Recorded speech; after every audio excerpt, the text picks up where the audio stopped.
Hello बच्चों, आपके अपने यूट्यूब चैनल ए3 एकेडमी में आनंद कुमार आपका स्वागत करता हूं। बच्चों देखिए कि अब हम इकोनॉमिक्स का एक बहुत ही बेहतरीन सेगमेंट स्टार्ट करने वाले हैं। आज हम पढ़ने वाले हैं अर्थव्यवस्था के प्रकार। जी हाँ बच्चों, आज हम पढ़ने वाले हैं अर्थव्यवस्था के प्रकार। अब देखिए, अगर बात की जाए अर्थव्यवस्था के प्रकार में, तो समानता अर्थव्यवस्था ने 3 प्रकार की होती है, जिसको हम कहते हैं पहली पूंजीवादी अर्थव्यवस्था, दूसरी समाजवादी अर्थव्यवस्था और तीसरी मिश्रित अर्थव्यवस्था। अब बच्चों बात ये आती है कि इसमें हमको आवश्यकता क्यों पड़ी, क्योंकि देखिए कोई भी देश जब अर्थव्यवस्था के बारे में सोचता है तो उसके मन में 3 प्रकार के प्रश्न आते हैं। वो प्रश्न क्या है, देखिए पहला प्रश्न उनके सामने ये आता है कि किस वस्तु का उत्पादन किया जाए तथा किस वस्तु का उत्पादन ना किया जाए।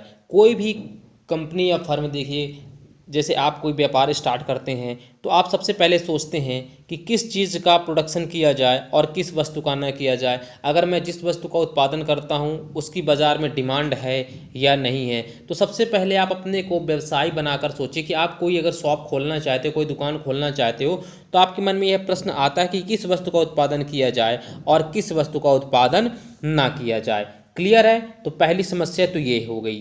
तो यह जैसे आपके पास समस्या होती है, इसी तरह किसी भी देश के पास भी यह समस्या उत्पन्न होती है। दूसरी अगर बात करते हैं तो उत्पादन निजी क्षेत्र द्वारा किया जाए, सार्वजनिक क्षेत्र द्वारा किया जाए या मिश्रित प्रणाली द्वारा किया जाए। ये प्रश्न भी आता है कि भाई जो उत्पादन किया जा रहा है वह निजी क्षेत्र के द्वारा किया जाए या सार्वजनिक क्षेत्र के द्वारा किया जाए या मिश्रित प्रणाली द्वारा किया जाए। ये दूसरा प्रश्न आता है। अब तीसरा प्रश्न क्या आता है, देखिए तीसरा प्रश्न ये आता है, निजी व सार्वजनिक क्षेत्र के जो मध्य संसाधन हैं उन पे बंटवारा कैसे किया जाए। जी हाँ बच्चों, सबसे बड़ा जो प्रश्न है जटिल यही कि निजी व सार्वजनिक क्षेत्र जो होते हैं उनके मध्य संसाधनों का बंटवारा कैसे किया जाए। अब इन्हीं तीनों प्रश्न का हमें जवाब मिलता है जब हम आगे तीनों अर्थव्यवस्थाएं के जो प्रकार है, पूंजीवादी, समाजवादी और मिश्रित अर्थव्यवस्था, उनको विस्तृत से अध्ययन करते हैं। तो सबसे पहले देखिए, अंतर्राष्ट्रीय स्तर पर इन्हीं तीनों समस्याओं के समाधान के लिए 3 संसाधन मिलते हैं, 3 रास्ते मिलते हैं, जिन्हें हम क्या कहते हैं। पहला तो वही जैसे आपने हम स्टार्टिंग में देखा, पहला तो हो गया आपका पूंजीवादी प्रणाली अपनाई जाए या इसी को बाजार प्रणाली कहते हैं।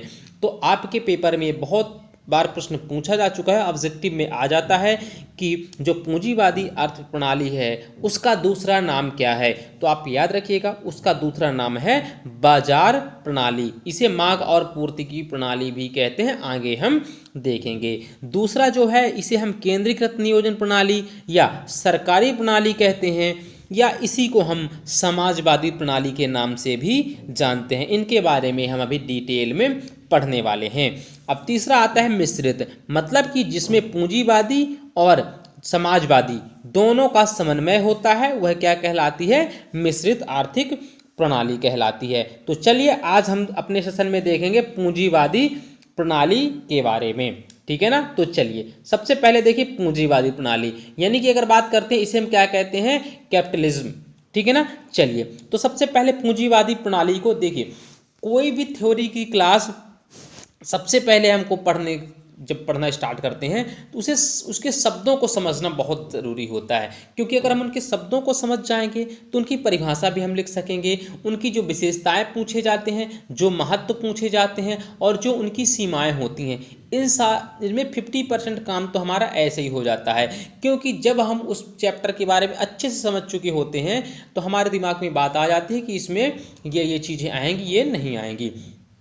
तो सबसे पहले आपको आज पूंजीवादी प्रणाली को समझना है कि पूंजीवादी प्रणाली होती क्या है, ये आपको बहुत अच्छे तरीके से समझना है। तो चलिए हम देखते हैं पहले। तो सबसे पहले देखिए, विकास के पूंजीवादी प्रणाली में बहुत अच्छे तरीके से समझने का प्रयास करिएगा। विकास की पूंजीवादी प्रणाली में उत्पादन के सभी साधनों का, उत्पादन के जितने भी साधन होते हैं, ठीक है ना, जैसे भूमि हो गया, पूंजी हो गई, श्रम हो गया, ठीक है ना, ये सारी चीजें उत्पादन के साधन कहलाते हैं। तो उत्पादन के सभी साधनों का स्वामित्व, याद रखिएगा, स्वामित्व, संचालन, स्वामित्व संचालन और नियंत्रण निजी उद्योगपतियों के हाथ में केंद्रित होता है। ये परिभाषा में भी आप बिल्कुल लिख सकते हैं। तो पूंजीवादी प्रणाली क्या है, देखिए, विकास के पूंजीवादी प्रणाली में उत्पादन के सभी साधन, उत्पादन के जितने भी साधन होते हैं, जैसे मैंने बताया पूंजी हो गया, भूमि हो गया, श्रम हो गया, संगठन हो गया, साहस हो गया, इन पे स्वामित्व, संचालन और नियंत्रण तीनों निजी उद्योगपतियों के हाथों में होता है। आपको याद रखिएगा, इसमें सरकार हस्तक्षेप नहीं करती है। तो पूंजीवादी भाई जिसकी लाठी उसकी भैंस, आपने पढ़ा होगा, जो पैसा लगाएगा मार्केट में तो वही मालिक होगा। सिंपल सी बात है, पूंजीवादी प्रणाली, इसको जिसके पास कैपिटल है वही मालिक है। ये आपको फार्मूला याद रख के चलना है कि भाई जिसके पास पैसा है तो वही आगे पूरा कार्य संपादित कर सकते हैं, वही मालिक होता है। भाई आज के समय में भी देखिए, जिसके पास पैसा है वही समाज में उसकी इज्जत है। तो भाई सिंपल सी बात, जो कैपिटलिज्म प्रणाली होती है, मेथड होती है, या पूंजीवादी प्रणाली होती है, तो इसमें जो निजी उद्योगपति जो होते हैं उनमें उसका साधनों का स्वामित्व दे दिया जाता है। इसमें सरकार हस्तक्षेप नहीं करती कि भाई तुम अपना देख लो। आगे देखिए, आगे अगर बात करते हैं तो अगले इसके विशेषता पे चलते हैं। तो देखिए, किस वस्तु का उत्पादन किया जाए, भाई किस वस्तु का उत्पादन किया जाए, कितना किया जाए, इसका निर्धारण मांग और पूर्ति की शक्तियों द्वारा अथवा बाजार के शक्तियों द्वारा किया जाता है। सबसे अच्छी बात देखिए, किस वस्तु का उत्पादन किया जाए और कितना किया जाए, इसका निर्धारण मांग और पूर्तियों की शक्ति द्वारा या बाजार की शक्तियों द्वारा किया जाता है। इसका मतलब ये है बच्चों, देखिए, क्योंकि अगर बात की जाए समाजवादी जो प्रणाली होती है, यानी कि सरकारी जो प्रणाली होती है जिसमें सरकार का स्वामित्व होता है, सरकार बोल देगी कि भाई इतना उत्पादन कर लो, तो कंपनियों को उतना उत्पादन करना पड़ता है, अब उसकी मांग हो या ना हो। लेकिन जो पूंजीवादी प्रणाली होती है उसमें क्या होता है कि बाजार में जिस वस्तु की मांग होती है, याद रखिएगा, मांग और पूर्ति में विपरीत संबंध होता है, ठीक है ना। अब आप देखिए, अगर बात करते हैं कि जैसे मांग, किसी वस्तु की अगर मांग बढ़ती है, समझने का प्रयास करिएगा, किसी वस्तु की अगर मांग बढ़ती है, ठीक है, और उस वस्तु की पूर्ति घटती है, ठीक है ना, उस वस्तु की मतलब पूर्ति में कमी हो जाती है। मान लीजिए अगर हमें 10 किलो शक्कर की आवश्यकता है, ठीक है ना, अगर हमें 10 किलो शक्कर की आवश्यकता है और मार्केट में 8 किलो ही शक्कर है, 8 किलो ही शक्कर है, लेने वाले 10 लोग हैं, तो क्या करेगा दुकान वाला, उसका मूल्य बढ़ा देगा, क्योंकि भाई अगर 2 लोग नहीं भी लेंगे फिर भी 8 लोग तो लेंगे ना।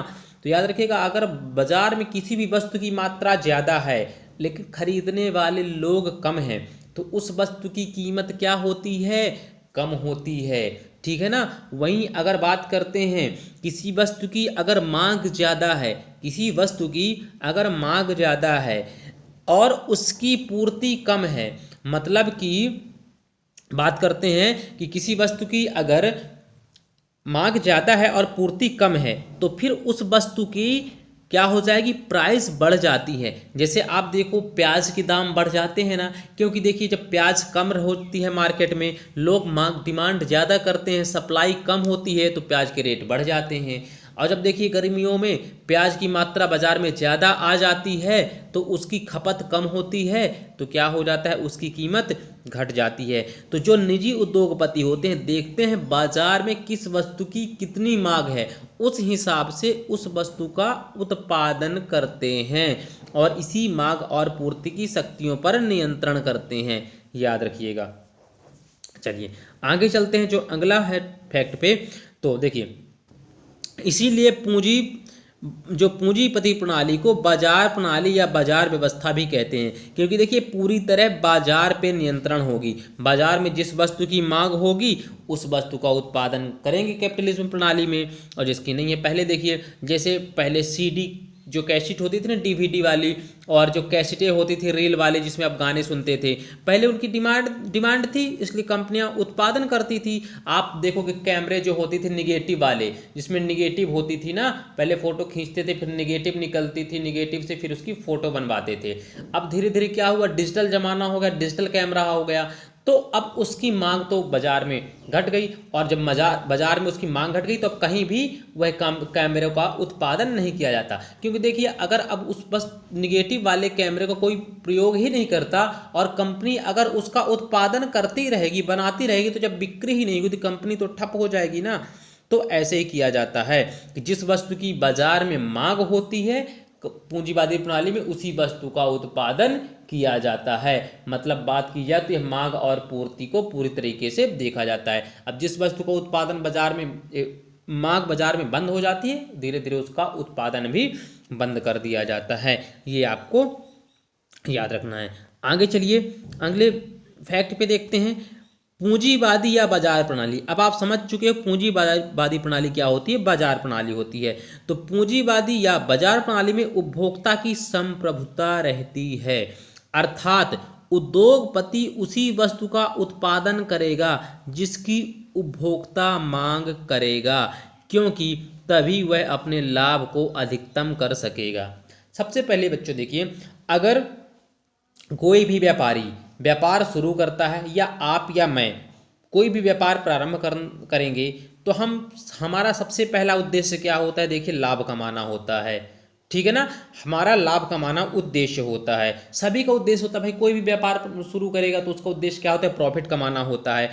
तो क्या होता है कि जो पूंजीवादी या बाजार प्रणाली होता है उसमें उपभोक्ता की संप्रभुता होती है, मतलब कि ग्राहक ही मालिक माना जाता है। देखिए दुकान वाले आज भी कहते हैं, क्योंकि भाई जिस वस्तु का ग्राहक मांग करेगा, जिस ग्राहक मांगेगा, दुकान वाला उसी वस्तु को तो दुकान में लाएगा ना। अब जब किसी वस्तु को ऐसा दुकान में ला के रख लेगा जिसकी कोई डिमांड ही नहीं है, तो दुकान में वस्तु रखी ही ना रह जाएगी। तो बात की जाए कि उपभोक्ता की संप्रभुता होती है पूंजीवादी या बाजार प्रणाली में। मतलब कि देखिए इस समय जैसे मोबाइल की डिमांड बहुत ज़्यादा है, क्योंकि कोरोना काल चल रहा है। कोरोना काल में क्लासेस कोचिंग सब बंद हैं, तो स्कूल वाले क्या करते हैं, ऑनलाइन क्लास चला रहे हैं। इसमें क्या है कि मोबाइल की आवश्यकता है, लैपटॉप की आवश्यकता है, तो बाजार में उसकी आवश्यकता ज़्यादा बढ़ गई है। इसलिए भाई उपभोक्ता मांग कर रहा है, तो प्रोडक्शन भी, उत्पादक जो होता है उसको उत्पादन बढ़ाता जा रहा है।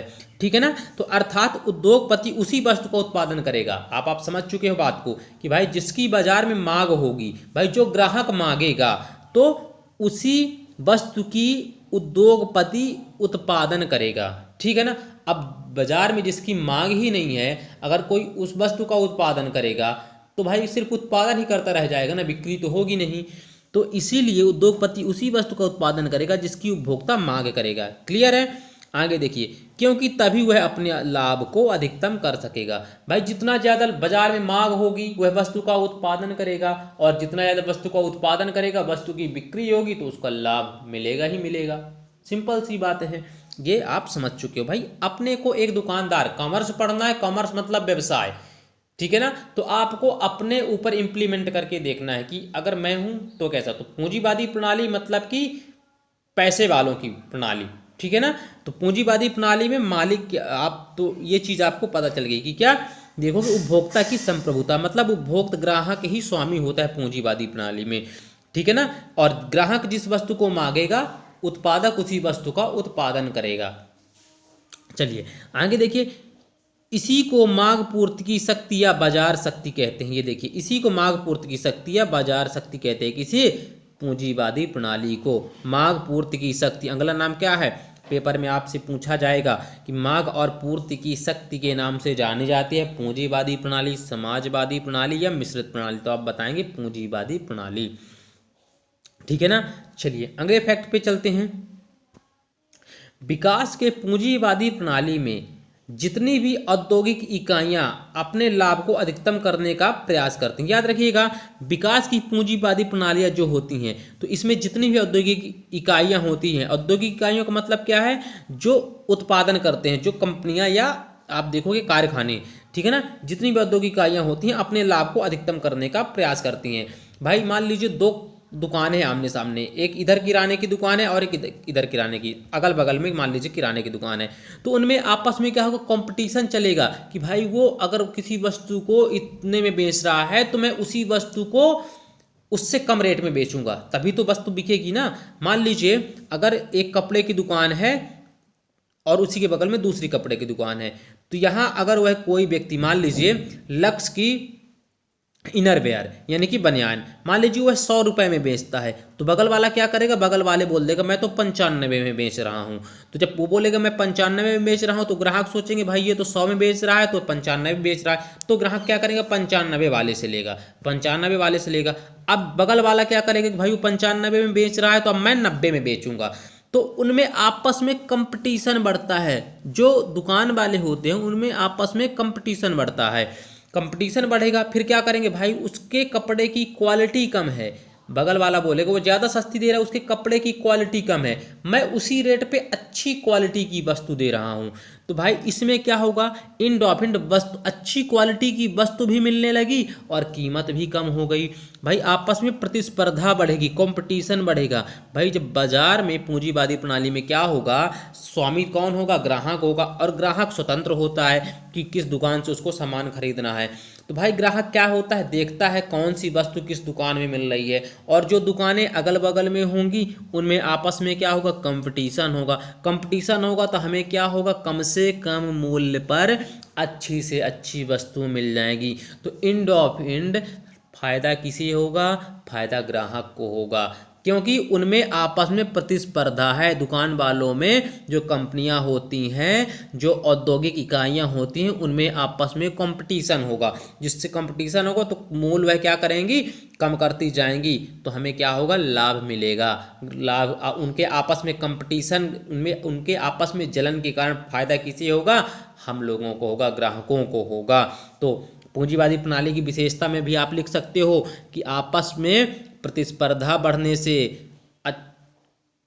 कम मूल्य पर वस्तुओं की प्राप्ति होगी, अच्छी क्वालिटी की वस्तुओं की प्राप्ति होगी। भाई कम मूल्य पे क्वालिटी भी, वस्तुओं की क्वालिटी भी बढ़ाएंगे, ठीक है ना। तो देखिए बाजार में कड़ी प्रतिस्पर्धा का जन्म होता है, समझ गए ना आप, क्यों, क्योंकि ग्राहक ही स्वामी होता है। तो यहाँ पे बाजार में कड़ी प्रतिस्पर्धा का जन्म होता है। वहीं अगर देखें वस्तुओं की गुणवत्ता में सुधार होता है, बिल्कुल उसी रेट पर अच्छी गुणवत्ता की क्वालिटी की वस्तु मिल जाएगी, ठीक है ना। मान लीजिए जैसे आप देखिए कि पहले सैमसंग के मोबाइल चलते थे, अच्छे खासे महंगे आते थे, 25-25 हज़ार 30-30 हज़ार के मोबाइल आते थे। लेकिन जब से MI आया, तो MI आने से क्या हुआ, देखिए MI कंपनी जब से आ गई या रेडमी, तो जो सैमसंग के मोबाइल 25 हज़ार में जो फीचर्स देते थे वही ये 10 से 12 हज़ार में देने लगा, 10 से 12 हज़ार में देने लगा। तो लोगों को क्या चाहिए, लोगों को तो प्रॉफिट चाहिए। तो लोगों ने क्या किया, सैमसंग को छोड़ करके MI की ओर रुख अपना लिया, MI और रियलमी की ओर रुख अपना लिया, जिससे क्या हुआ, सैमसंग भी घाटे में जाने लगी और सैमसंग भी अपनी क्वालिटी में इंप्रूव किया। भाई सैमसंग के मोबाइल हैंग करते थे, आपको सभी को पता है। तो सैमसंग ने क्या किया, थोड़ी सी अपनी क्वालिटी में सुधार कर रहा, इनोवेशन करना चालू किया, और जो 25-30 हज़ार के मोबाइल देते तो वो भी 10-12 हज़ार पे आ गया। तो अब लोगों क्या किया, सैमसंग के मोबाइल पे, तो रियलमी ने फिर थोड़ा सा, MI ने अपने क्वालिटी को बढ़ाया और रेट कम किया। तो हम लोग को जो फीचर्स मोबाइल 25 से 30 हज़ार में सैमसंग देता था, अब वही मोबाइल 10 से 12 हज़ार में मिलने लगे। तो आपसी कंपटीशन, आपसी प्रतिस्पर्धा का लाभ किसे हो रहा है, ग्राहकों को हो रहा है। क्लियर है। तो आप ऐसे एग्जाम्पल भी पेपर में लिख सकते हो। देखिए तो अब आप समझ चुके होंगे। तो चीज़ों को समझने का प्रयास करिए कि भाई जो पूंजीवादी प्रणाली होती है उसमें इंड ऑफ इंड कैसे लाभ होता है ग्राहकों को, तो आप समझ चुके होंगे कि जो पूंजीवादी प्रणाली होती है उनमें दो कंपनियों में आपस में प्रतिस्पर्धा होती है, जिससे ग्राहकों को लाभ होता है और अच्छी वस्तु मिलती है। सैमसंग ने अपनी क्वालिटी में सुधार कर लिया और रेट भी कम कर दिया, तो फायदा किसे हो रहा है, हम लोगों को हो रहा है, क्योंकि अब कम रेट पे उससे अच्छी क्वालिटी की वस्तु हमें मिल रही है। अब देखिए वस्तुओं के दाम सस्ते होते हैं। देखिए बहुत अच्छे तरीके से बाजार में प्रतिस्पर्धा का जन्म होता है, वस्तुओं की गुणवत्ता में सुधार होता है पूंजीवादी प्रणाली से, और वस्तुओं के दाम सस्ते हो जाते हैं। देखिए बहुत ही अच्छे तरीके से ये हमारे एक स्टूडेंट के नोट्स हैं, राइटिंग पे ध्यान मत दीजिएगा, लेकिन ये जो मैटर लिखा हुआ है बहुत अच्छा मैटर लिखा हुआ है। आप अच्छे तरीके से अपने इसकी PDF मैं दे दूंगा, आप अपने हैंड राइटिंग में इसको लिख लीजिएगा। यहाँ पे आपको एक्सप्लेन करना, भाई थ्योरी केवल समझने का विषय है, आप बहुत अच्छे तरीके से इसको समझने का प्रयास करिएगा, बहुत अच्छे तरीके से नोट्स बनाते चलिएगा। कोई भी डाउट हो तो आप कमेंट बॉक्स में कमेंट कर सकते हैं। चलिए अगर आगे फैक्ट पे चलते हैं तो देखिए, क्योंकि कोई भी प्रतिस्पर्धा में पिछड़ना नहीं चाहेगा। सिंपल सी बात है। देखिए जो प्रतिस्पर्धा में पिछड़ जाएगा उसकी दुकान तो बंद हो जाएगी। तो कोई भी प्रतिस्पर्धा में पिछड़ना नहीं चाहेगा, अतः प्रतिस्पर्धा का अंतिम लाभ उपभोक्ता को मिलता है। भाई जो कंज्यूमर होता है लास्ट में, भाई दुकानदार आपस में लड़ते रहें लेकिन फायदा किसको मिलेगा? फायदा कस्टमर को मिलेगा। क्यों मिलेगा? क्योंकि भाई वो क्वालिटी रेट कम करते जाएंगे, क्योंकि वो भाई उसका ज़्यादा सामान बिक रहा है, मेरा कम बिक रहा। तो ये आपस में प्रतिस्पर्धा होती है पूंजीवादी प्रणाली में, तो इस तरह लोगों को लाभ मिलता जाता है। अब चलिए आगे फैक्ट पे चलते हैं। तो बाजार व्यवस्था स्वयं संचालित होती है, याद रखिएगा, बाजार व्यवस्था जो होती है स्वयं संचालित होती है मांग और पूर्ति द्वारा। इसमें किसी भी प्रकार का राजनीतिक या प्रशासनिक हस्तक्षेप नहीं होना चाहिए। बाजार में मांग और पूर्ति स्वयं अपने द्वारा संचालित होती हैं, तो बाजार व्यवस्था स्वयं संचालित होती है, याद रखिएगा। अब ऐसा नहीं कि सरकार बोल दे कि भाई जैसे आप देखिए बैन लगा दे किसी चीज़ पे, भाई जैसे मैगी पे बैन लगा दिए, मैगी पे बैन लगा दिए तो सरकारी हस्तक्षेप हो गया ना, तो उसको फिर हम नहीं कहेंगे। मांग जो पूंजीवादी प्रणाली में बाजार व्यवस्था स्वयं संचालित होनी चाहिए, किसी भी प्रकार के उसमें सरकार का हस्तक्षेप नहीं होना चाहिए। अगले फैक्ट पे देखिए, मांग पूर्ति को सख्ती से संचालन प्रणाली लेसेस फेयर अर्थात हस्तक्षेप की अवधारणा पर आधारित होती है, जिसे हम क्या कहते हैं, हमें अकेला छोड़ दो पर आधारित होती है। मांग और पूर्ति कहती है देखो भाई हमारे ऊपर किसी भी प्रकार का हस्तक्षेप ना करो, हम अपनी हिसाब से चलेंगे। तो पूंजीवादी प्रणाली क्या कहती है, जैसे देखिए अभी ठंडी का मौसम स्टार्ट होने वाला है, अभी तक स्वेटर जो और जो ब्लेजर वगैरह थे बंद बक्से में पड़े हुए थे, अब दुकानों में लगना चालू हो जाएंगे। क्यों? क्योंकि देखिए मांग अपने आप बढ़ने लगेगी, किसी भी प्रकार का हस्तक्षेप नहीं होगा। मांग स्वेटर और इनर वगैरह की अपने आप देखिए मांग बढ़ने लगेगी, तो भाई उसकी उत्पादन होने लगेगा, पूर्ति अपने आप होने लगेगी, तो ये स्वतंत्र चलती है। क्लियर है इतना? चलिए आगे देखिए, इसका तात्पर्य यह है कि आर्थिक विकास प्रणाली में सरकारी हस्तक्षेप ना के बराबर होना चाहिए। देखिए वही बात है कि सरकार को किसी प्रकार का हस्तक्षेप नहीं, ना के बराबर होना चाहिए, क्योंकि बाजार प्रणाली पूरी तरह मांग पूर्ति की शक्तियों से संचालित होनी चाहिए।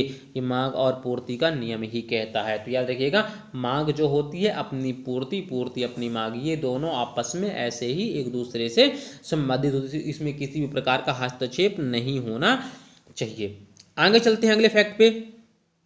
अगला फैक्ट, लेसेस फेयर की धारणा को व्यवस्थित रूप देने का श्रेय एडम स्मिथ, नाम तो आपने सुना होगा, एडम स्मिथ अर्थव्यवस्था के जनक, अर्थशास्त्र के जनक कहा जाता है एडम स्मिथ को। किसके? लेसेस फेयर, लेसेस फेयर की अवधारणा को व्यवस्थित रूप देने का श्रेय, व्यवस्थित जो रूप हो उसके देने का श्रेय किसे जाता है? एडम स्मिथ को, अर्थात इन्हें अर्थशास्त्र का जनक कहा जाता है।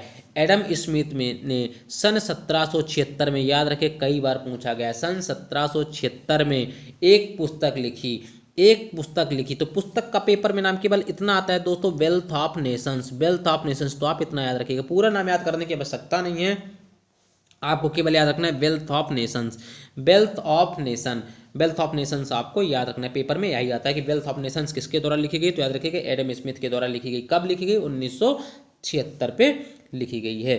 चलिए आगे चलते हैं। तो अब देखिए पूंजीवादी अर्थव्यवस्था की विशेषताओं पे चलिए। तो देखिए पहली विशेषता केंद्रीकृत। अब आपको पेपर में देखिए कैसे लिखना है, ये चीज़ आपको मैं थोड़ा सा समझाने का प्रयास करता हूँ। देखिए पेपर में अब आपसे जैसे बोल दे पूंजीवादी अर्थव्यवस्था की विशेषताएं लिखिए, ठीक है ना, ये आ गया 5 या 6 नंबर में प्रश्न आ गया। तो अब आपको करना क्या है, तो सबसे पहले आपको 2 लाइन में लिख देना है। लिखने का तरीका बताता हूँ, बहुत लोग क्या करते हैं डायरेक्टली स्टार्ट करते हैं पूंजीवादी की निम्नलिखित विशेषताएं हैं और विशेषताओं से लिखना चालू कर देते हैं। ऐसा आपको बिल्कुल नहीं करना बच्चों। आपको करना क्या है, सबसे पहले आपको लिखना है हेडिंग में लिखना है, यहाँ से जो प्रश्न होगा तो प्रश्न नंबर डालना है। मान लीजिए प्रश्न नंबर 4 है, आपने प्रश्न नंबर 4 डाला, पेज के बीच में डाला और ऐसे आपने लाइन खींची। लाइन खींचने के बाद आपको करना क्या है, यहाँ पे लिखना है पूंजीवाद। क्या लिखना है? यहाँ पे लिखना है पूंजीवाद। और पूंजीवाद लिखने के बाद उस 2 लाइन में उसको आपको समझा देना है, परिभाषा लिख देनी है पूंजीवाद की। पूंजीवाद में आप क्या लिख दोगे? पूंजीवाद ऐसी प्रणाली है जिसमें उत्पादन के समस्त साधनों का स्वामित्व निजी उद्योगपतियों के हाथों में होता है, जिसे हम पूंजीवादी अर्थव्यवस्था कहते हैं। आप 2 लाइन में नॉर्मल भाषा में ऐसे लिख सकते हो कि उत्पादन के सभी साधनों पे, ऐसे आप लिख दीजिएगा। उत्पादन पूंजीवादी एक ऐसी व्यवस्था है, अर्थव्यवस्था है, जिसमें उत्पादन के सभी साधनों पर, ठीक है ना, स्वामित्व, संचालन और नियंत्रण निजी उद्योगपतियों का होता है। इसे हम पूंजीवादी अर्थव्यवस्था कहते हैं। ये आपने परिभाषा लिख दी। उसके बाद आप लिखना चालू करिए, और उसके बाद आप लिखना चालू करिए कैसे, आप पहले एक पूंजीवादी की विशेषताएं, पहले आप उसकी पूरी ऐसे विशेषताएं लिख दीजिए, 7, 8, 9, 10 जितनी आपको बने, तो आप ऐसे क्रम से विशेषताएं आप उनकी लिख दीजिए। क्रम से जैसे आप इनकी विशेषताएं लिख दोगे, तो पहले जैसे आपने लिख दिया नंबर 1 डाल के केंद्रीय योजना का अभाव, दूसरा निजी संपत्ति का अधिकार, तीसरा आर्थिक स्वतंत्रता, चौथा उपभोक्ता का प्रभुत्व, पांचवा लाभ उद्देश्य, छठवां कीमत यंत्र। तो इस तरह आप मान लीजिए 6 पॉइंट लिख दिए। 6 पॉइंट लिखने के बाद आप 5 नंबर का है तो आप इनमें से 4, 5 की 3-3 लाइन आप इसको एक्सप्लेन कर दो, डिटेल कर दो। बस आप पॉइंट में इनकी विशेषताएं 10 से 12, 8 से 10 जितनी लिखना चाहे लिख सकते हो, लेकिन जब डिटेल करना है तो जितने नंबर का प्रश्न हो उतने का डिटेल कर दीजिए। मान लीजिए आप यह प्रश्न 4 नंबर का था, मान लीजिए यह प्रश्न आपका 4 नंबर का था, ठीक है ना, ये प्रश्न आपका 4 नंबर का था, आपने इसके 6 पॉइंट लिख दिए, इसकी विशेषताएं, ठीक है ना, 6 पॉइंट आपने ऐसे क्रम से लिख दी 6। अब आपको क्या करना है, यहाँ से डालना है नंबर 1। नंबर 1 में मान लीजिए आपको करना है केंद्रीकृत योजना का, तो आप 2-3 लाइन इसको लिख दो। फिर नंबर 2 ऐसे लिख दो। तो आपको 4 ही पॉइंट डिटेल करने, जरूरी नहीं कि आप यहाँ पे जितनी विशेषताएं लिखो सबको डिटेल करो ना, आपको विशेषताएं जितने पॉइंट आपको लिखना है तो उधर लिख दीजिए, क्योंकि जब कॉपी चेक होती है बच्चा, तो कॉपी चेक होते समय केवल इन्हीं को एग्जामिनर चेक कर लेते हैं, उनके पास इतना टाइम नहीं होता कि आपको डिटेल में जाए। तो जैसे विशेषताएं हैं तो यहीं से आपने अगर पहले ही विशेषताएं पूरे क्रम से विशेषताएं लिख दी है तो यहीं से आपको ऐसे ऐसे कट करके यहाँ से काउंट करके आपको 4 नंबर दे देगा, और फिर उसके बाद आपको डिटेल में पढ़ने की आवश्यकता नहीं। बहुत लोग क्या करते हैं, विशेषताएं लिख के एक पॉइंट लिखेंगे, बहुत लोग देखिए क्या करते हैं, पहला लिखेंगे पहला पॉइंट लिखने के बाद क्या करेंगे, उसका डिटेल चालू कर देंगे ऐसे ऐसे, फिर 3-4 लाइन का डिटेल करेंगे, फिर दूसरा, और फिर डिटेल कर देंगे ऐसे ऐसे। तो भाई उसमें भी एग्जामिनर को क्या होता है, चेक करने में थोड़ा सा दिक्कत होता है, तो इसलिए आपको पहले ऐसे डायरेक्टली क्या करेगा, ऐसे डायरेक्टली दे देना है, पहले एक बॉक्स में पूरी विशेषताएं, फिर 4, 5, 6 जितनी आप उसको डिटेल करना चाहो तो डिटेल फिर इसके नीचे करते रहो। लेकिन आपको सबसे पहले विशेषताएं पूछे, सीमा पूछे, महत्व पूछे, कुछ भी, तो अगर आपको जो भी पॉइंट में लिखना है तो पहले उनके पूरे पॉइंट दे दिया करिए, फिर 4, 5, 6 जितने आपको डिटेल करना हो तो डिटेल कर दिया करिए। क्लियर इतना? तो सबसे पहले देखिए अब पूंजीवाद की विशेषताएं, तो अगर बात करते हैं पहली विशेषता क्या है, तो आप बताएंगे केंद्रीय योजना का अभाव। तो सबसे पहले देखिए पूंजीवादी अर्थव्यवस्था में पहले ही बताया था, इसमें केंद्रीय योजनाओं का अभाव होता है, क्योंकि मांग और पूर्ति द्वारा आप स्वयं नियंत्रित होती हैं, और इसमें निजी उद्योगपतियों का हस्तक्षेप पूरा नियंत्रण होता है। तो इसमें केंद्रीय योजना का अभाव, सरकारें ज़्यादा इसमें हस्तक्षेप नहीं होती, तो इसमें केंद्रीय योजनाओं का क्या होता है, पूरी तरह से अभाव होता है। तो आपको 2-2, 3-3 लाइन यहाँ पे एक्सप्लेन करना है, ज़्यादा एक्सप्लेन पे परेशान नहीं होना है, केवल 2-2, 3 लाइन। अब देखिए निजी संपत्ति का अधिकार, अब निजी संपत्ति का आधार अगर बात करें तो पूंजीवादी के अंतर्गत प्रत्येक व्यक्ति को संपत्ति प्राप्त करने, रखने, प्रयोग करने तथा उसका क्रय विक्रय करने का पूर्ण अधिकार होता है। मतलब अगर मैं कोई उद्योग चलाता हूं तो उसमें कितने कर्मचारी रखने हैं, किसको रखना है, किसको निकालना है, इस चीज पूरी पे कब तक हमको रखना है, कितने रेट पे वस्तु को बेचना है, सारी चीजों पर हमको निजी संपत्ति का अधिकार होता है कि हम किस तरीके से कर सकते हैं। लेकिन अगर वहीं सरकारी संपत्तियों की बात करो तो सरकारी पे ऐसा नहीं होता, उस पर सरकार का नियंत्रण होता है, ठीक है ना। तो याद रखिएगा जो पूंजीवादी प्रणाली हो तो उसमें निजी संपत्ति का अधिकार होता है। भाई मेरा जब मन पड़े जितने कर्मचारी रखूंगा, जिसको जितना मन पड़ेगा तो निकाल दूंगा, तो आप कैसे लिखोगे, पूंजीवादी के अंतर्गत प्रत्येक व्यक्ति को संपत्ति प्राप्त करने, रखने, प्रयोग करने तथा उसका क्रय विक्रय करने का पूर्ण अधिकार प्राप्त होता है, ऐसे आप लिखोगे। तीसरे पे अगर बात करते हैं आर्थिक स्वतंत्रता, आर्थिक स्वतंत्रता, तो आर्थिक स्वतंत्रता पे आप क्या लिखोगे, पूंजीवादी में व्यक्तियों को आर्थिक स्वतंत्रता प्राप्त होती है, जिसके अंतर्गत व्यवसाय की स्वतंत्रता होती है, ठेका करने की स्वतंत्रता होती है और चुनाव की स्वतंत्रता सम्मिलित होती है। इसे आपको 2-3 लाइनों में लिख देना है। आगे देखिए उपभोक्ता का प्रभुत्व, तो आपको मैंने पहले ही बताया कि पूंजीवादी प्रणाली में उपभोक्ता जो होता है स्वामी होता है, उपभोक्ता जिस वस्तु की मांग करता है कंपनी द्वारा या उत्पादक द्वारा उसी वस्तु का उत्पादन किया जाता है। तो उपभोक्ता का प्रभुत्व, अभी थोड़ी देर पहले मैंने बताया था। लाभ उद्देश्य, देखिए भाई कोई भी व्यापार प्रारंभ करता है उसका उद्देश्य तो लाभ कमाना ही होगा। तो आप बताओ कि प्रत्येक व्यापारी व्यापार लाभ कमाने के उद्देश्य से ही शुरू करता है, ठीक है ना। और लाभ पूंजीवादी की सभी संस्थाओं का हृदय, ठीक है ना, कहा जाता है। भाई हृदय है, लाभ सभी कंपनियों का उद्देश्य होता है, प्राथमिक उद्देश्य होता है। लाभ की आशा से ही साहसी व्यावसायिक जोखिम उठाने के लिए तैयार होता है। भाई आप जोखिम कब उठाओगे? भाई आप कोई व्यापार स्टार्ट करना चाह रहे हो तो जोखिम कब उठाओगे? जब लाभ की उम्मीद होगी। जब लाभ ही नहीं हो तो आप क्यों जोखिम उठाओगे, क्यों रिस्क लोगे, ठीक है ना। चलिए आगे अगर देखते हैं कीमत यंत्र, ठीक है ना। अगला पॉइंट है कीमत यंत्र। छठा क्या है? कीमत यंत्र। तो देखिए कीमत यंत्र क्या होता है। पूंजीवादी अर्थव्यवस्था में कोई भी व्यक्ति या संस्था अर्थव्यवस्था के कार्य संचालन से संबंध में नियोजित ढांचा का निर्णय नहीं लेती है, ठीक है ना। और अपने कीमत यंत्र, अगर बात करते कीमत यंत्र, भाई हमको किस वस्तु का कितनी मूल्य रखना है, इसका डिसाइड भी वही करता है, ठीक है ना। चलिए आगे देखिए साहसी की महत्वपूर्ण भूमिका। साथ में देखिए साहसी की महत्वपूर्ण भूमिका। तो पूंजीवादी में साहसी की भूमिका सर्वाधिक महत्वपूर्ण होती है, ये आपको याद रखना है। अगर बात करते हैं तो साहसी उत्पादन के साधनों को एकत्रित करके उत्पादन कार्य संचालन करता है तथा लाभ हानि का जोखिम भी उठाता है, ये आपको याद करके रखना है। आगे अगर बात करते हैं अगले पॉइंट पे, प्रतियोगिता का संयोगीकरण। तो प्रतियोगिता का संयोगीकरण में अगर बात करते हैं तो पूंजीवादी अर्थव्यवस्था स्वतंत्र प्रतियोगिता पर आधारित होती है। क्लियर इतना? स्वतंत्र प्रतियोगिता पर आधारित होती है। इसमें क्रेता, उत्पादक, विक्रेता तथा श्रमिक सभी पर्याप्त संख्या में होते हैं, न कम न ज्यादा होते हैं, तथा आपस में प्रतियोगिता करते हैं, ठीक है ना। और जब वो प्रतियोगिता करते हैं तो लाभ किसे होता है? भाई लाभ तो लास्ट में ग्राहकों को ही होता है। अब देखिए वर्ग संघर्ष, अगर बात करते हैं अगले पे तो अगला है वर्ग संघर्ष। अब देखिए पूंजीवादी में आर्थिक सत्ता में थोड़े से पूंजीपतियों के हाथ में केंद्रित हो जाती है। कभी कभी क्या होता है कि जो पूंजीवादी अर्थव्यवस्था होती है तो आर्थिक सत्ता थोड़े से पूंजीपतियों के हाथों में केंद्रित हो जाती है। देखिए जैसे इस समय अनिल अंबानी और अडानी 2-3 उद्योगपति ही देश पे चला रहे हैं, सरकार तो नाम मात्र की बन के चली, तो जो सरकार का मुद्दा है। तो अब देखिए इस समय मुकेश अंबानी ही देश को चला रहे हैं, हर जगह जियो, हर जगह पूरे ठेका, पूरे चीज़ें। तो देखिए वर्ग संघर्ष इसमें होने लगता है, ठीक है ना। तो आपने क्या बोला? पूंजीपतियों के हाथों में केंद्रित होने लगती है, जिसके फलस्वरूप समाज 2 वर्गों में विभाजित हो जाता है। गरीब दिन प्रतिदिन गरीब होता जाता है और अमीर दिन प्रतिदिन अमीर होता जाता है। इस तरह गरीब और अमीर के प्रति में बीच में एक खाई सी बनती जाती है, तो वर्ग संघर्ष भी होता है। चलिए आगे चलते हैं। अब आगे देखिए पूंजीवादी के गुण। पूंजीवादी जो अर्थव्यवस्था होती है, तो दोस्तों विशेषताएं और गुण में आप सेम चीज़ों को थोड़ा सा इधर उधर करके लिख सकते हो, कोई ज़्यादा इफेक्ट नहीं पड़ता। तो सबसे पहले देखिए पूंजीवाद के गुण। अकुशलता एवं अपव्यय का निराकरण। अकुशलता एवं अपव्यय का निराकरण। अब यहाँ पे अगर बात करते हैं दोस्तों, तो पूंजीवाद में स्वतंत्र प्रतियोगिता होती है। आपको थोड़ी देर पहले मैंने बताया स्वतंत्र प्रतियोगिता होती है, अतः बाजार में केवल वही उत्पादक बने रह सकते हैं जो कुशल हों।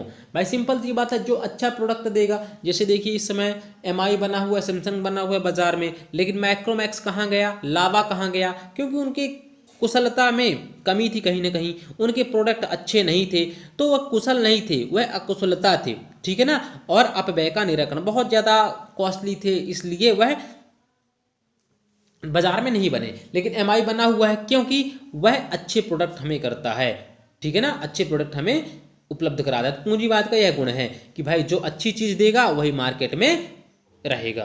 क्लियर इतना? आगे चलिए। स्वचालित कार्यकरण। स्वचालित कार्यकरण ये क्या होता है, इसको थोड़ा समझने का प्रयास करिएगा। तो पूंजीवाद में समस्त आर्थिक कार्यकरण एवं सामंजस्य हेतु किसी नियोजन अधिकारी की आवश्यकता नहीं होती है। क्लियर इतना? किसी भी कर्मचारी की आवश्यकता नहीं होती है, वरन बाजार शक्तियों व कीमतों की क्रिया प्रतिक्रिया कीमत यंत्र द्वारा स्वतः हो जाती हैं, स्वतः नियंत्रित होती हैं। याद रखिएगा, मांग और पूर्ति, स्टार्टिंग में मैंने बताया था, मांग और पूर्ति द्वारा स्वतः निर्धारित होती हैं, इसमें किसी भी प्रकार का हस्तक्षेप नहीं होता है। तीसरे पे अगर बात करते हैं उत्पादन में वृद्धि तथा पूंजी निर्माण। उत्पादन में वृद्धि तथा पूंजी निर्माण। अब देखिए इसमें क्या होता है, अगर हम निजी संपत्ति के अधिकार की अगर हम वजह से बात करते हैं तो व्यक्ति अधिकतम लाभ प्राप्त करना चाहता है, अतः वह अधिक उत्पादन करता है, और जब अधिक उत्पादन करेगा तो उत्तराधिकार के अधिकार के कारण व्यक्ति अधिक बचत करते हैं, जिससे देश में पूंजी निर्माण को प्रोत्साहन मिलता है। आगे देखिए तकनीकी प्रगति। भाई लोग अपने लाभ को अधिकतम बढ़ाना चाहते हैं तथा प्रतिस्पर्धा करना चाहते हैं, प्रतिस्पर्धा आपस में कंपटीशन करना चाहते हैं, जिससे क्या होता है सभी अपनी वस्तुओं में अच्छे से अच्छे तकनीकी नए नए चीज़ों का प्रयोग करते हैं, तो तकनीकी प्रगति भी होती है। देखिए नए नए फ़ोन आ रहे हैं तो नए नए, पहले क्या होता था कम मेगापिक्सल के कैमरे आते थे, अब देखिए दिन प्रतिदिन कैमरे मोबाइल में बैटरियां भी बढ़ाता जा रहा है, 5000 mAh 6000 mAh कैमरा भी 48 मेगापिक्सल 16 मेगापिक्सल, तो तकनीकी सुधार भी किया जा रहा है, प्रोसेसिंग बहुत ज़्यादा होती जा रही है, मतलब स्पीड अच्छी होती जा रही है फ़ोनों की, तो तकनीकी टेक्निकल प्रगति भी इसमें इम्प्रूवमेंट भी होता है पूंजीवादी प्रणाली में आपसी प्रतिस्पर्धा के कारण। आगे देखिए योग्यता अनुसार पुरस्कार। भाई जिसमें जितनी योग्यता होगी उस योग्यता के अनुसार उन्हें पुरस्कार दिया जाता है, ठीक है ना। जो उत्पादक जितना अधिक योग्य और जोखिम उठाने वाला होता है उसे उतना ही अधिक लाभ प्राप्त होता है, ये पूंजीवादी अर्थव्यवस्था की विशेषता है, ठीक है ना। आगे चलिए जीवन स्तर में सुधार। आगे बात करते हैं जीवन स्तर सुधार में। तो देखिए पूंजीवादी में आर्थिक उत्पादन के कारण लोगों को आय अधिक होती है, ठीक है ना। और जब आय अधिक होगी तो व्यक्तियों की सस्ती कीमतों पर वस्तुएं उपलब्ध हो जाती हैं, जिससे क्या होगा, जिसके फलस्वरूप उनमें क्या होगा, व्यक्तियों की जीवन स्तर में ऊंचा होने लगता है, सुधार होने लगता है। भाई सिंपल सी बात है कि जो चीज़ पहले हमें 20,000 में मिलती थी वो अब 10,000 में मिल रही है, तो धीरे धीरे वो पैसा जो बचत होगा तो हम अपने अच्छे काम में लगाएंगे, बच्चों को अच्छी शिक्षा देंगे, अच्छा स्वास्थ्य देंगे, अच्छी मेडिकल मिलेगा, जिससे क्या होगा जीवन स्तर में सुधार होगा। आगे देखिए अगला अधिकतम संतुष्टि। आगे 7वां पॉइंट है अधिकतम संतुष्टि। तो पूंजीवादी अर्थव्यवस्था में क्या होता है, उपभोक्ता को सार्वभौमिक सत्ता प्राप्त होती है, अर्थात उपभोक्ता जिस वस्तु की जितनी मात्रा उपभोग करना चाहता है उत्पादक उसी वस्तु का उत्पादन करना पड़ता है। भाई उपभोक्ता जिस वस्तु की डिमांड करेगा उत्पादक को उसी वस्तु का उत्पादन करना पड़ता है, अतः उपभोक्ता को अधिकतम संतुष्टि की प्राप्त होती है। बाजार में जो उपभोक्ता मांग करेगा कस्टमर तो उपभोक्ता जो होगा, जो आपका उत्पादक होगा, जो प्रोडक्शन करेगा वस्तुओं को, उसी वस्तु का प्रोडक्शन करेगा जिसकी डिमांड होगी बाजार में। जिसकी डिमांड ही नहीं होगी तो उसका उत्पादन करेगा तो बिक्री होगी नहीं। क्लियर इतना। आप चलिए आगे चलते हैं अगले पे। तो अगला है लोचपूर्ण तथा प्रोवैगिक स्वभाव। ये क्या होता है इसको अच्छे से समझने का प्रयास करिएगा। तो पूंजीवाद का स्वभाव लोचपूर्ण होता है। क्लियर है। आगे बताएंगे लोच मांग की लोच क्या होती है, लोचदार मांग क्या होती है, बेलोचदार मांग क्या होगी, पूरी इकोनॉमिक्स आपको बहुत अच्छे तरीके से पढ़ाई जाएगी। बस आपको कमेंट करके बताना है कि ये क्लास आपको समझ में आ रही है या नहीं आ रही है, ठीक है ना। चलिए तो क्या देखिए क्या होता है, पूंजीवाद का स्वभाव लोचपूर्ण होता है। पहले की पूंजीवाद तथा आज की पूंजीवाद में बहुत भिन्नता है। आप बोलोगे सर कैसे, तो देखिए आज के पूंजीवाद में पाए जाने वाली जो भी संस्थाएं हैं उनमें पहले से बहुत परिवर्तन हो गए हैं, जैसे आप देखने का, तथा आवश्यकता अनुसार राज्य का हस्तक्षेप होता है। इसी लोचपूर्ण को प्रवैगिक गुण या कारण पूंजीवादी दुनिया को अधिकांश देशों में इसका अस्तित्व बनाए हुए है। अब मोस्टली देश क्या करते हैं, अपना देश भी भारत में क्या है मिश्रित प्रणाली है, लेकिन धीरे धीरे देखिए मोदी जी क्या कर रहे हैं, चीज़ों को प्राइवेटाइजेशन कर रहे हैं, रेलवे का धीरे धीरे। तो धीरे धीरे प्राइवेटाइजेशन क्या होने लगेगा, प्राइवेटाइजेशन की ओर जब बढ़ने लगेगा तो धीरे धीरे क्या होगा भाई, प्राइवेटाइजेशन में पूंजीवादी अर्थव्यवस्था की ओर हमारा देश धीरे धीरे अग्रसर होता जा रहा है, ठीक है ना। चलिए अब चलते हैं आगे। तो इसके कुछ दोष देखते हैं, पूंजीवादी के दोष।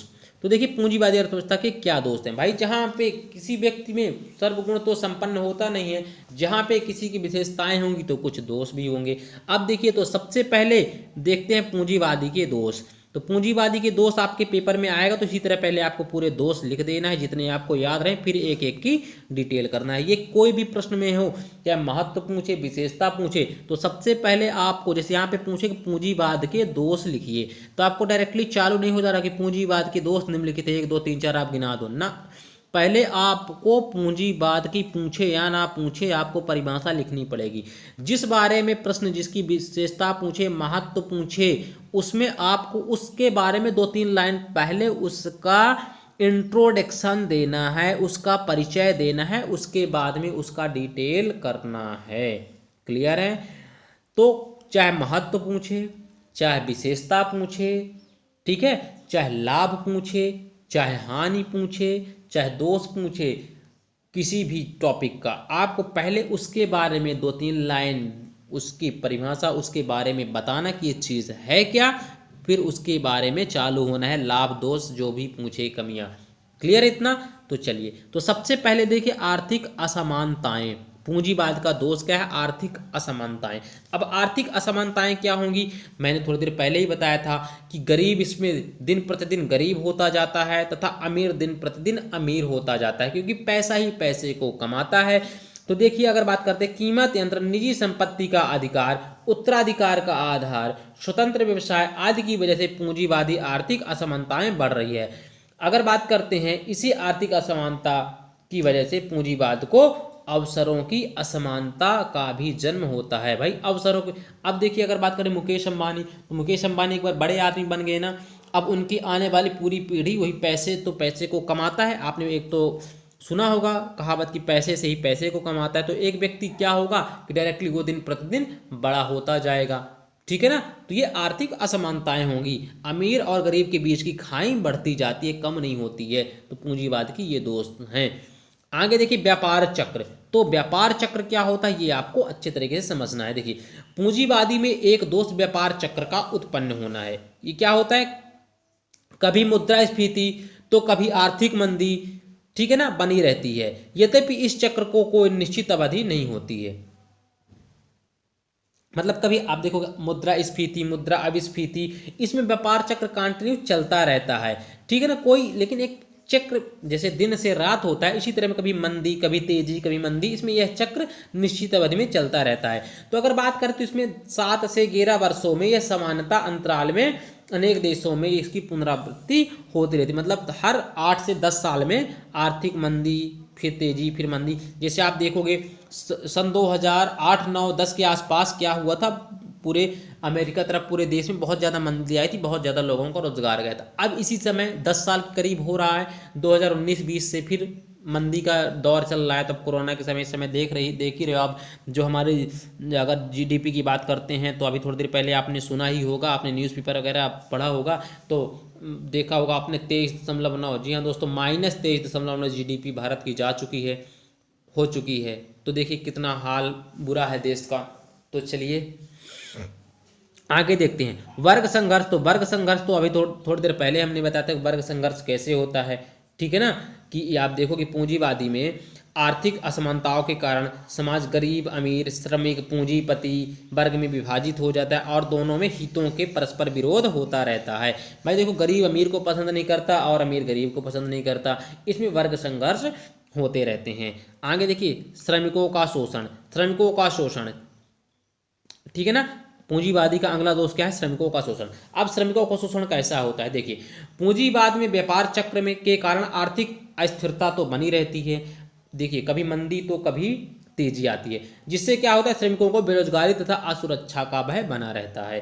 पूंजीवादी अर्थव्यवस्था में चूंकि सरकारी व्यवस्था है नहीं, पूंजीवादी है, और पूंजीवादी यानी कि प्राइवेट नौकरी, तो आजकल लोग सरकारी नौकरी क्यों करना चाहते हैं? क्योंकि सरकारी नौकरी में देखो सरकार तो भगाती नहीं है।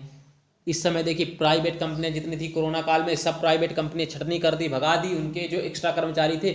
लेकिन सरकार तो घर बैठे बैठे पैसा दे रही है ना, इसलिए लोग सरकारी नौकरी के लिए मरते हैं। लेकिन पूंजीवादी अर्थव्यवस्था में ये नहीं होता। पूंजीवादी अर्थव्यवस्था में तो सरकार का कोई रोल ही नहीं है। उत्पादन के समस्त साधनों पर किसका हक है? निजी उद्योगपतियों का। तो निजी उद्योगपतियां मतलब प्राइवेट कंपनियां, और प्राइवेट कंपनियां मतलब जॉब का स्थायित्व नहीं। जैसे मंदी आएगी, भाई सिंपल सी बात है, जिस कंपनी को घाटा होने लगेगा तो घाटा क्या करेगी? जो एक्स्ट्रा कर्मचारी होंगे उनकी छटनी कर देगी। तो जॉब की अस्थिरता, श्रमिकों का शोषण होता है। फिर क्या करेंगे? या तो उनके वेतन में कटौती हो जाएगी, अब उनको दोबारा रोजगार मिलेगा नहीं, तो भाई कम कीमत पे, कम वेतन पे वह काम करते रहते हैं, इसलिए श्रमिकों का शोषण भी होता है। क्लियर है? तो चीज़ों को बहुत अच्छे तरीके से समझिए, और चीज़ों को समझने के साथ साथ उनको केवल किताबों तक नहीं, आप उनको अपने व्यवहारिक जीवन से, चारों तरफ जो आप देखते हो सामाजिक जीवन से, उनको जोड़ने का प्रयास किया करिए। तो श्रमिकों का शोषण तो आप समझ गए, क्योंकि पूंजीवादी प्रणाली यानी प्राइवेटाइजेशन, ठीक है ना, कैपिटलिज्म। तो कैपिटलिज्म मतलब सभी की प्राइवेट नौकरियां, और प्राइवेट नौकरियों का हाल आपको पता है, तो आप आपको ये कभी नहीं भूलेगा कि श्रमिकों का शोषण होता है। प्राइवेट कंपनियां करती हैं, जितना मन पड़ता है उतना वेतन देती हैं। आप देखो, लोग देखते हैं कि काम करते हैं प्राइवेट नौकरियों में, तो 5,000 में 12-12 14-14 घंटे लोग काम करते हैं। प्राइवेट स्कूलों में देखिए 1500 से 2,000 रुपए देते हैं, और 7 से 8 घंटे प्राइवेट स्कूल वाले काम करवाते हैं। तो ये श्रमिकों का शोषण ही है, ठीक है ना। तो जो कैपिटलिज्म होती है, पूंजीवादी प्रणाली होती है, वहाँ पे श्रमिकों का शोषण होता ही इसका प्रमुख दोष है। आगे देखिए, एकाधिकार प्रवृत्तियों को प्रोत्साहन।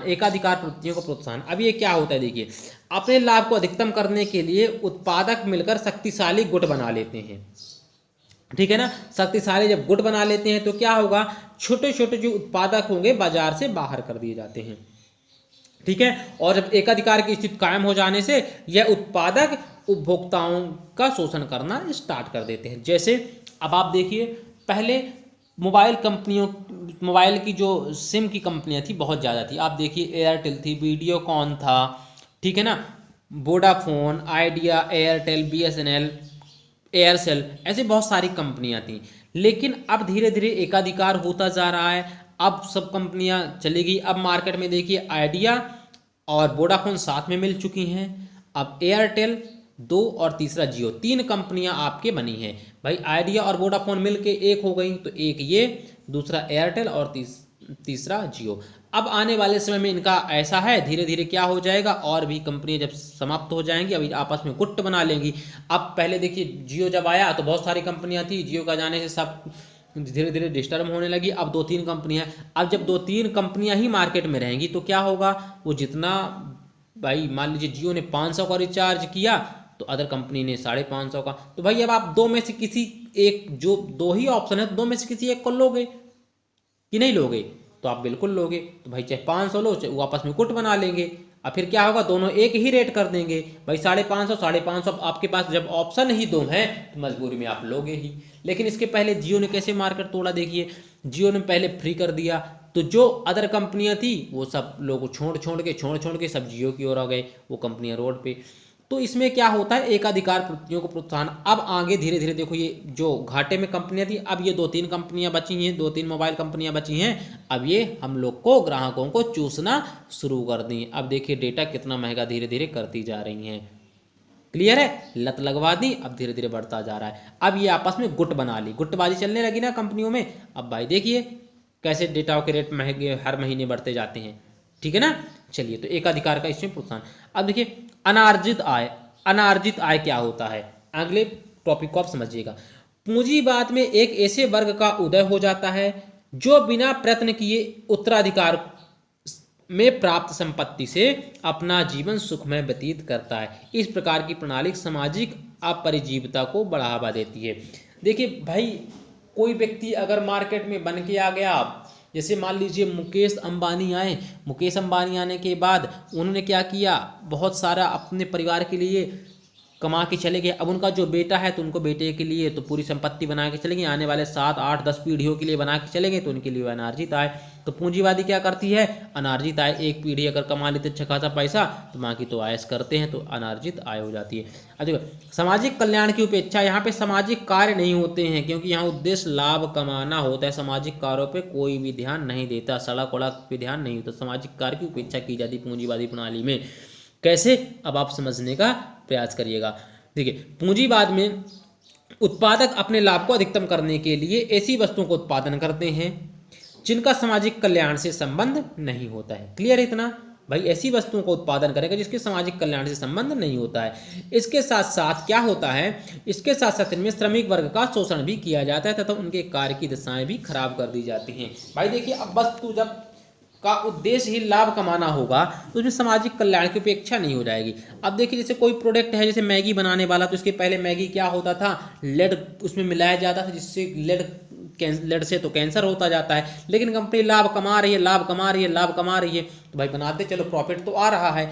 तो उसमें क्या होता है, सामाजिक कल्याण, लोगों का स्वास्थ्य उसमें इफेक्ट कितना भी होता है होने दो, पैसे आने चाहिए। तो बहुत सारी कंपनियां क्या कर रही हैं, देखिए मिलावट, आप देख ही रहे हो, मिलावट कर रही हैं कि भाई जो खाएगा मरेगा, हम तो उसको नहीं खाएंगे ना। तो अपने लाभ को अधिकतम करने के लिए क्या कर रही हैं, वस्तु तो रेट घटा रही हैं, लेकिन उस पे उस क्वालिटी की चीज़ें नहीं दे रही हैं। इससे क्या हो रहा है, सामाजिक कल्याण की उपेक्षा हो रही है। भाई उनको अपने लाभ से मतलब है, बाकी खाने वाला मरे चाहे जिए, ठीक है ना। तो इसमें क्या होगा, सामाजिक कल्याण की उपेक्षा होती है। आगे देखिए, प्रतियोगिता के अपव्यय। प्रतियोगिता के अपव्यय कैसे, देखिए जब ये कंपनियां आपस में प्रतियोगिता करती हैं तो प्रतियोगिता में क्या करती हैं, देखिए इस समय कितना ज़्यादा प्रचार टीवी में आता है, ऐड करवाती हैं, और ऐड करवाती हैं कि भाई आप मेरा मंजन लो, भाई आप मेरा मंजन लो, आप मेरा साबुन लो, मेरा साबुन लो।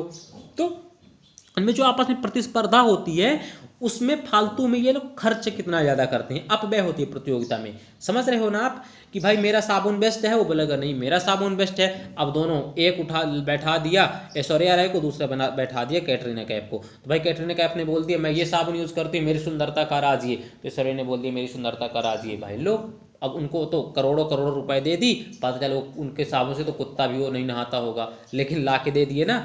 तो अपव्यय करते हैं बहुत ज़्यादा। तो प्रतियोगिता में अपव्यय होता है, आपस में मार्केट में बने रहने के लिए प्रचार में क्या करते हैं, काफ़ी ज़्यादा मात्रा में ये अपव्यय करते हैं, एक्सपेंस करते हैं। आगे देखिए, इसका अगला दोष क्या है, पूंजीवादी युद्ध तथा साम्राज्यवाद। इसका अंतिम दोष क्या है, पूंजीवादी युद्ध तथा साम्राज्यवाद। ये क्या होता है, देखिए पूंजीवादी देशों ने अपने उद्योगों को प्रोत्साहित करने के लिए ही, समझने का प्रयास करिएगा, जो पूंजीवादी देश होते हैं अपने उद्योगों को प्रोत्साहन करने के लिए क्या करते हैं, विदेशी बाजारों पर नियंत्रण करते हैं तथा अन्य देशों में साम्राज्यवाद स्थापित करते हैं। देखिए जैसे चाइना, वर्तमान में साम्राज्यवादी शक्तियों ने अपने जीवन के स्वरूप में विश्व शांति के लिए एक समस्या बनी हुई है। चाइना की देखिए कितनी साम्राज्यवादी नीति है, देखिए कभी भारत पे आक्रमण करता है, कभी उधर पाकिस्तान को सपोर्ट कर रहा है, कभी नेपाल को अपनी ओर खींच रहा है, कभी बांग्लादेश। तो उसकी साम्राज्यवादी नीति है कि भाई हम इधर से ले, इधर से ले, इधर ले। तो पूंजीवादी जो अर्थव्यवस्था में होती जाती है, तो युद्ध तथा साम्राज्यवादी की को बढ़ावा देती हैं। तो दोस्तों यहाँ से हमारा देखिए कंपटीशन में पढ़ाते हैं तो दोस्तों बच्चों निकल जाता है, उसका ये नहीं है। अब यहाँ से हमारा बच्चों पूंजीवादी अर्थव्यवस्था में यहाँ से जितने प्रश्न बनने थे हो गए। आपसे पूछेगा कि पूंजीवादी अर्थव्यवस्था क्या होती है, आप परिभाषा बता लोगे। ऑब्जेक्टिव भी पूंजीवादी के जितने आएंगे आप पूरे कर लोगे, आपने अगर अच्छे से सुना है।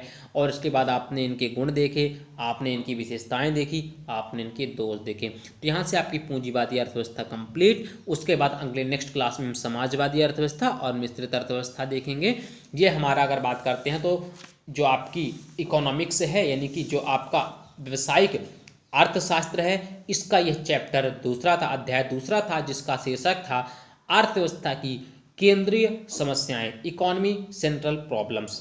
क्लियर, इतना दूसरा अध्याय था। तो अब आपको बच्चों बताना है कि आपको हमारा यह एक्सप्लेनेशन कैसा लगा, आपको चीज़ें समझ में आई या नहीं आई हैं।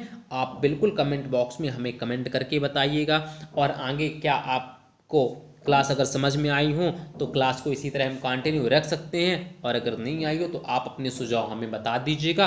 अगर कोई भी डाउट हो तो बिल्कुल आप हमसे पूछ सकते हैं, हमारे नंबर पे व्हाट्सअप कर सकते हैं, कमेंट कर सकते हैं, एनी टाइम एनीवेयर। ठीक है ना। तो चलिए, आपने हमें सुना, आपका बहुत बहुत धन्यवाद। खुश रहिए, मस्त रहिए, अपना और अपने माता पिता का नाम रोशन करिए। मिलते हैं हम अपने अगले क्लास में नेक्स्ट कॉन्सेप्ट के साथ। तब तक के लिए जय हिंद।